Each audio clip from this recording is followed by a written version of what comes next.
นี่เขาเอิ้นข้าวเกรียบมันก็เส้นเพออ่ะสั่งตุนมึงดูรีวิวเส้นเพอเพิ่นมึงดูแมนว่าเส้นเพอแม่นเส้นเพอเนาะแมนเส้นเพอป่ะนี่อันนี้เส้นใหญ่นี่เส้นเล็กกันใหญ่บ้านนาคูโธ่เป็นไรมาฮอดพี่ชิดเชียงขวางเลยเนาะอีกกิโลก็ฮอดเชียงขวางฮอดแล้วเชียงควางตอนนี้นะเนาะแต่ในตัวเมืองแข็งเลยเอามาเบิ่งเส้นเพอเนาะพันเอาสัก5,000มาห่านสาวยังเกาะสาวนกเพิ่นเอาแค่ขาจามเนาะเพราะว่าขาเข่าเพิ่นบ่เอานี่เด้อคนงามมีบอลขายข้าวแล้วเลื่อนซานเมืองแล้วโสดบ่นี่เลยมีครอบครัวแล้วมีลูกหนึ่งแล้วเนาะคนใดลูกเจ้าพ่อแม่เนาะอยู่ในเหือนลูกหายก็ได้ปีไปโดยปีไป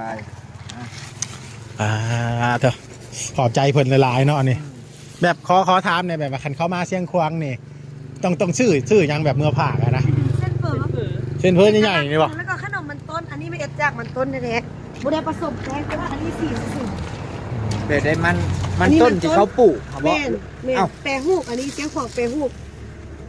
เป็นขนมไปทอดกินอันนี้แม่นมันต้นเสียงของ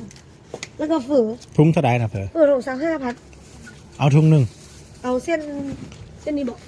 เอาใหญ่ๆนี่แหละไปพัดอาเซียนโอเคกันนั่นแหละต้องให้แบบเอาไปฝากเนาะมันสิบรรทุกบ่ได้